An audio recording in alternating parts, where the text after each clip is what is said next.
Hello ladies and gentlemen, this is the list of the top 10 games that I've enjoyed the most in 2015. Number 10, Factorial. This game is basically a factory simulation where you land on a desolate planet and you have to research up, I think it is a global defense missiles system. I'm not quite sure, I haven't gone that far yet, but it is about managing a factory, all from the pollution that your machine might cause. The pollution actually will upset the local creatures that are called biters, which will come and attack you if your pollution is high enough.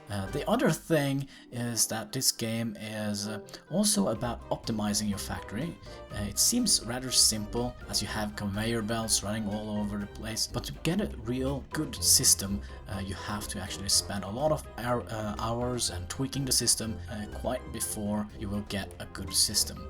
It also involves researching. You can research better conveyor belts, you can actually research tanks, small, well, what should we call it, small robots that flies, drones I guess they are called. So yeah, this actually reached my 10th place just because of how many hours I've sunk into this game and how much you can do with this game and replayability of this game. Number 9, Pillar of Eternity. So this game reached the 9th spot on my list. The reason for that is actually there are a ton of reading, and reading is not my strong suit, so that's why it was so far down on my list. But I have sunk pretty many hours into the game, but I haven't gotten too far in the game, and I have probably many more hours to kill with this game. This game also is kind of like the Baldur's Gate series and Icewind Dale, if you remember those games, which I have played the crap out of when I was a young lad. So that's number 9, Pillar of Eternity, worth checking out if you haven't already bought and played this game. Number 8, Ark Survival Evolved. This game actually came out of nowhere for my part. I saw, of course, all the YouTubers play the game, and I kinda got sick and tired of the game before I even bought it. And when I bought it, I played with some of my friends, and I must say it is a great game. It is a great multiplayer game if you ask me, and I played it, and it still is a lot of updates coming out for the game. The only thing about this game that puts it so far down on my list is actually it takes a lot out of my computer. My computer isn't that good anymore, and well, that's why it got number 8. I had to play on low settings. If I tweaked the settings a little bit, I had to basically stop my computer from melting.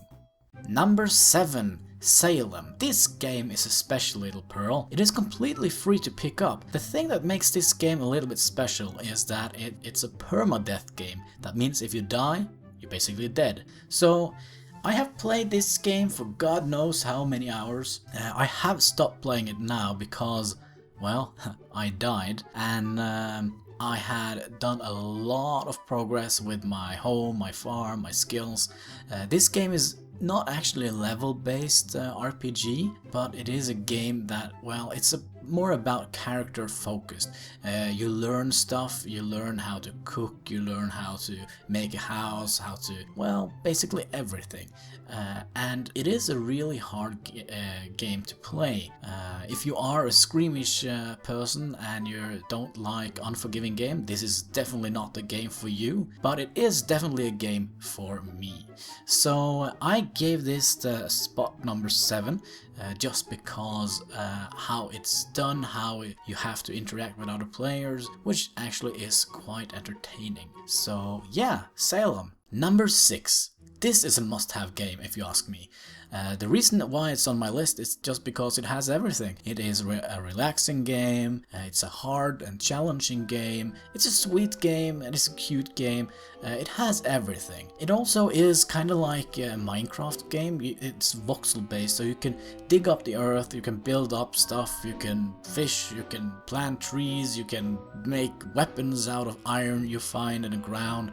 It basically has everything. And the best thing about this game, or maybe not the best thing, but the coolest thing about this game, it actually made by one person. I think there are 2 now working on the game, but it is definitely worth picking up. So yeah, Timber and Stone. Number 5, City Skylines After Dark. Now this game you have probably seen on my channel. The reason why I haven't made so many videos about it is basically because it doesn't get a lot of views. So there you go. But when I'm not recording or streaming or doing anything else, I play this game a lot.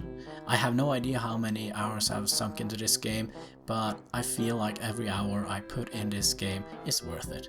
So I don't think there is anything more to say. Well deserved number 5. Number 4, Minecraft. Well, does it come as a shock? I have been playing Minecraft since it came out in God knows what year, but it's definitely close to my heart. I dream about Minecraft. I based my logic upon the redstone functionality in the game. Well, I live and breathe Minecraft, literally. So yeah, this is actually number 4 on my list.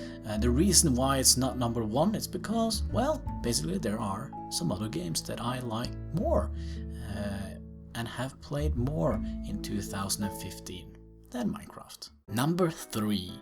Now the 3rd place on my list goes to Sims 4. Not because of the new expansion which we just had, the Get Together pack, but just because it has been a lot of fun playing it. I must admit, I wouldn't have thought it. If you asked me earlier this year if I would have fun playing The Sims, I would have said, nah, I played it at release, I'm done with it. But no. I have found a new spot for this game and I made a large YouTube series which kind of still is going on. So yeah, I definitely like this game a lot. There are a lot of things to do, much more than I first anticipated. And well, you can craft your own stuff, you can make your own house. And that's the thing I like in games. You can unfold your creativity. Number 2.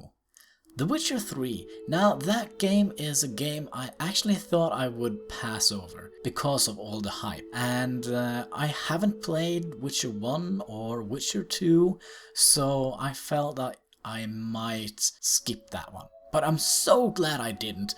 The big open world, the RPG element, the entire feeling of the game is just amazing.